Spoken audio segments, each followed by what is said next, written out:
Well, welcome back to another video. Yeah, not a happy lot, are we? After getting beat 2-1 by Arsenal. What have you got to say about it? I thought we played bad. Lamela's goal was very good, and I think we were very unfortunate that Kane's goal was offside. Yeah? Yeah. Okay. Well, look, we'll start with the positive, which was Lamela's goal. Yeah, street football. Yeah, I was surprised it went in. Yeah, it was something else, wasn't it? Yeah. But not the first time he's done it. Yeah. He did one before in a Europa match from outside the box, and it got some height on us. That one went straight along the ground, but he knew what he was doing. Yeah. So yeah, that's nice, but it's unfortunate that we didn't get anything out of the game. And he did get sent off. And he got sent off. Well, let's go on to that. Lamela getting sent off. What did you think of that? The first yellow card wasn't a yellow card, but the second one was. Okay. Well, they were both obviously yellow cards on the day, but the question is whether they should have been. The first one, I'm not sure what to make of it. I think it's down to what the rule is, and if the player wins the ball cleanly, which he did, and makes contact with the opposition afterwards, well, if that means it's a free, I mean, I don't agree with it necessarily, but if it's a free, it's a free. Well, if that's the case, the referee needs to be consistent and give us the penalty for the similar tackle on Doherty in the second half. I just don't understand the inconsistency, and I don't get why there wasn't more protest about it. Same thing. Their player wins the ball cleanly, takes Doherty out of it afterwards. So yeah, it was that was frustrating. But he was on a yellow, rightly or wrongly, and he did what he did. So it was silly, So, but at the same time, was it all bad? Because we didn't start to actually play until he was sent off, and he had played well. And then we suddenly got ourselves into gear. So I don't know. I don't know why that was. Why we couldn't have played like that from the start.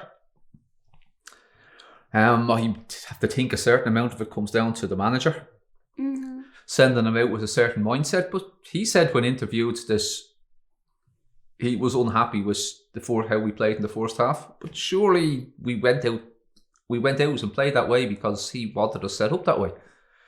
But he's saying he didn't, so it's hard to know what to think. Because it's clear that we can play, and I think we do better out of that game if we go on the front foot. As we played the way against Zagreb. Against Zagreb, or against Palace, or against Burnley, or even the first half against Fulham. But we did the same thing in the second half against Fulham. Just retreated into our shells. I don't know. The question is it coming from the manager or is it coming from the players? And maybe it's a bit of both. We don't seem to like when a half-decent team starts stringing a few balls together and moving the ball quickly. We seem to, retreat into ourselves. And Fulham are a lot better at playing football than their league position suggests. They just don't seem to know how to score goals, because in both games I thought Fulham were really good, and I'm just wondering whether somewhere along the line Scotty Parker is going to be a future Spurs manager. I'm not sure whether I go as far as to say Jose out, Scotty in. Not yet anyway, but sometime in the future. He didn't play for Spurs that long, but he was a favourite of mine when he did play. And he left the Spurs. He was on the Spurs coaching staff before getting the Fulham job. So yeah, I'd like to think he'd come back with the top job at some stage. Yeah, but where were we? Yeah, well, as soon as we're playing against a team that are able to string a few passes together, we retreat into ourselves. Where it's coming from, I'm not sure, but either way, it has to stop, because our strength is attacking. Our strength is not sitting back and absorbing pressure. Because again, we have players that just have mistakes in them. Sanchez has a mistake in him. Now, that being said, I thought Sanchez was one of our better players against Arsenal. I think he did very well, and well, I thought it was a penalty in real time, and the first replay I saw of it, I thought it was a penalty as well. A lot of talk and tweets and so on saying that people were not happy that it was. Maybe I need to go and look at this again, but I think the ref gives that every time. I know the ball had gone, but he clattered into him, and he has to be more clever in the box. Doherty was all over the camp again, but in fairness to him, he was on his own. He was being doubled up the whole time. I haven't played in that position myself. If you've two of them coming at you, one on the outside, one on the inside, you can't mark both of them. You go to one, the ball is played to the other. You go to the other, the ball is played back to the first one. And if you stand there in the middle, not chasing either of them, well, you look like a tool. And he just doesn't have the pace they had him for pace as well. Now, when that was happening, Aurier, last season, Sissoko was in there in the midfield, essentially playing as a second right back. And a lot of the time, Højbjerg was tucking in a little bit, almost like another right back as such, a right half as they would have called it in the old 50s WM formation. But it wasn't working out. And they saw that as a weak link, and they exploited it time and time again. And Jose needed to do something about it sooner. That was completely on him. It's hard to know whether Aurier would have made a difference. I'd like to think he would, but even when he realised what was going on, Sissoko needed to come on, whether it was for Bale or Ndombele or whoever. He needed to come on earlier in the game and sit there. I'm nearly inclined to say it was probably Ndombele he needed to come on for, rather than Bale. But I think it was a mistake not making that substitution in the first half. He made it eventually. It did seem very negative at the time, like we were playing for a draw. And like when that happens, one mistake, they get a penalty. There you go. As for the goal, look, I don't think it was necessarily our goal, should I say, that wasn't allowed. Look, Kane mistimed his run. I'm not sure it was unlucky. He just needs to do better and time his run better. So unlucky with the free kick though.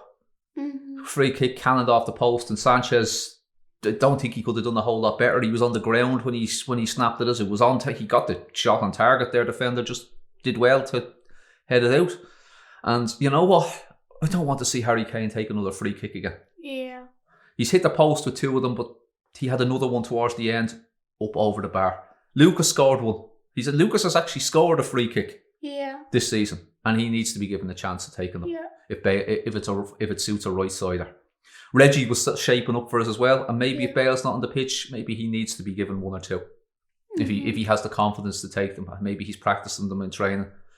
And from what I had heard, when Lucas arrived first, I understood he was a free kick specialist. Oh. Yeah, but it never happened. When he arrived first, I think Ericsson was still there, of course. Yeah. So he was still kicking them free kicks or corners into the first man, as he liked to do most of the time. And he never got a chance. So yeah, I'd like to see Lucas get a chance at the free kicks. But look, we got beat. We didn't play well. It's not the first time it's happened this season. It probably won't be the last. It's not the end of the world. I'm not going to get too down about it. It hasn't annoyed me to the same degree as the Man City game did, because at least we scored and we had a go. We had a goal when we went down to 10 men. There was something. Another day we draw that game because they were vulnerable. And I got the impression, as mad as it sounds, I know it's if. I think the commentator was talking about ifs during the game, and I said something like, well, if he was a pigeon, he could fly. And I know I'm falling into this trap myself, but if, right? If that game went on another 10 or 15 minutes, we get something out of it. Yeah. We just started to play that little bit too late. And they started to get into that mentality of, oh, hold on, we're ahead now. What do we do? Do we go for another one? Do we sit back? And I think they were sitting back. I think we would have scored. But look, it's happened. I'm just saying this. I could take some sort of positive out of that.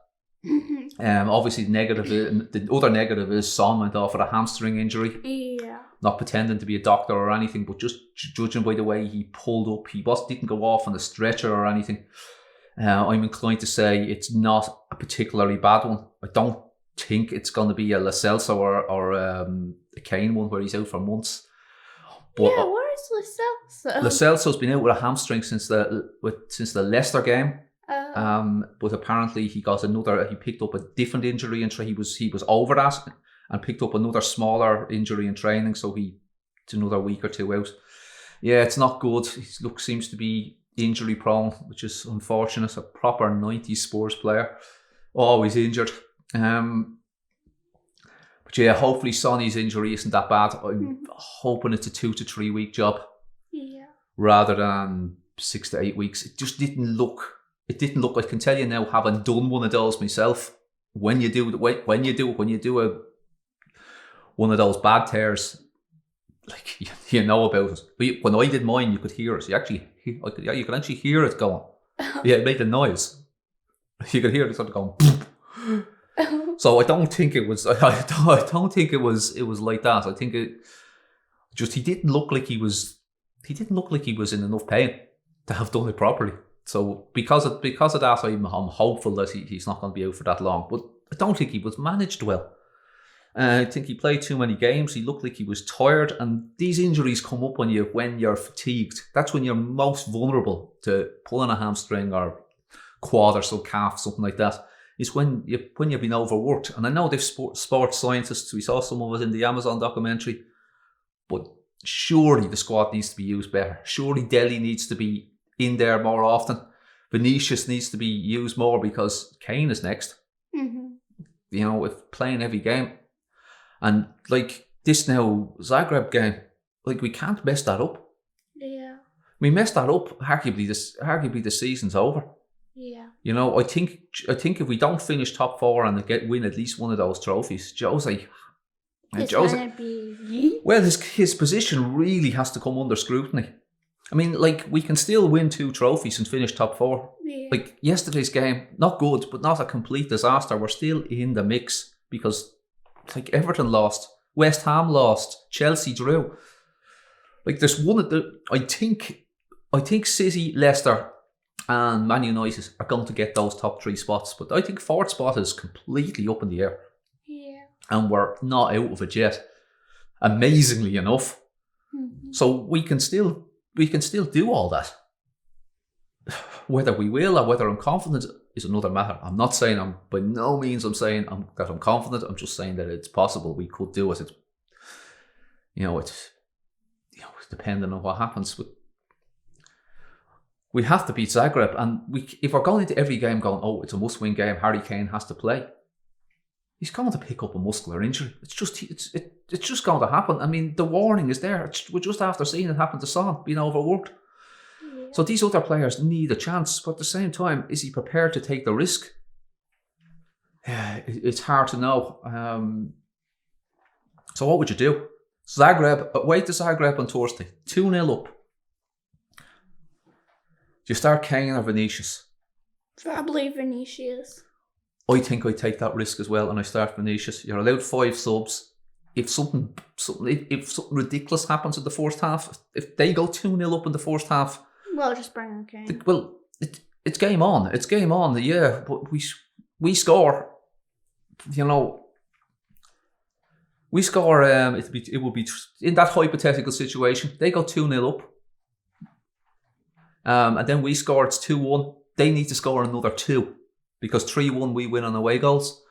So we just need to get 1. You know, I think that either that or you put Kane on for the first half. And just say, look, you're only playing 45 minutes. You'd be 5 substitutes you can set out with that as a tactic. Just decide, well, you're only playing half the game, lad. And Vinicius goes on for the second half, one or the other. But he has to manage him. And they were saying as well that Vinicius is the highest scoring player left in the competition with 6 goals. There's a couple of players scored 7, but their teams are knocked out.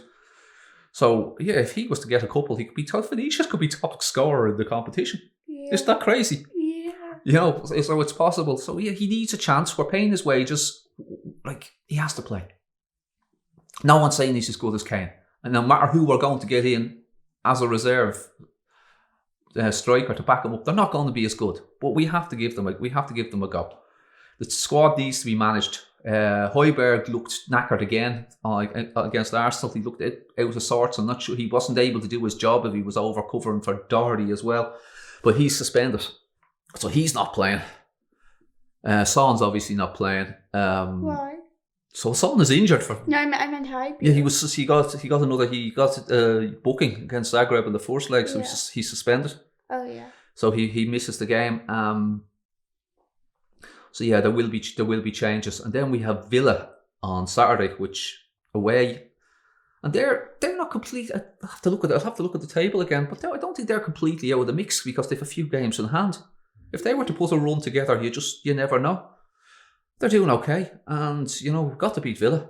Being that your school teacher is a Villa fan, and you can't be going into school on Monday morning after that game going, "Hey, Izzy, what happened to Tottenham at the weekend?" So you need to be able to go into school on Monday going, "Teacher, Villa, rubbish."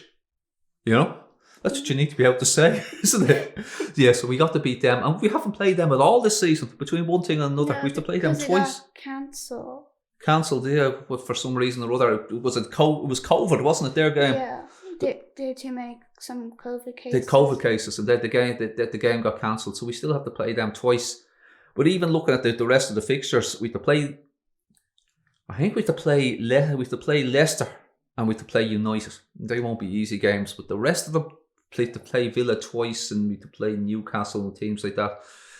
A lot of those games are winnable, you'd like to think, but it's Spurs. You just never know what you're going to get. It's like you feel like Forrest Gump watching Spurs. Go on, say it. Spurs are like a box of chocolates. You never know what you're going to get next. Well, we've got to leave it at that for tonight, yeah? Yeah. Okay? And if you have any carry on to do, you just go and get it over with.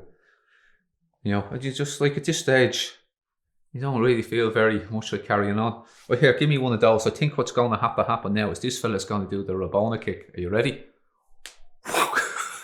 He's trying to do it, and he's after twist himself up. But to twist himself in a knot trying to do a Lamela. There you go. Enough said. We've read the chili pop. Yeah. From Iceland. Yep. Okay. Bye.